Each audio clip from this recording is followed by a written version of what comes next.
يعني بتصدق يا عم كل يوم بالليل عم ننام بردانين وجوعانين.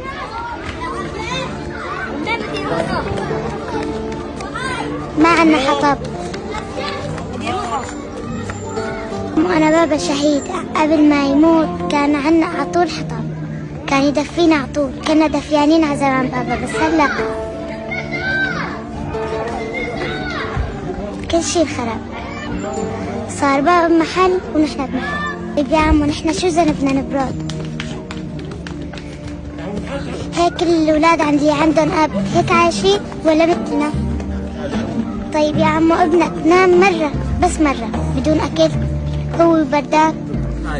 طبعا لا. شو ذنبنا نحن؟ كل الأولاد اللي عندهم أبهات عطولها بيناموا دفيانين.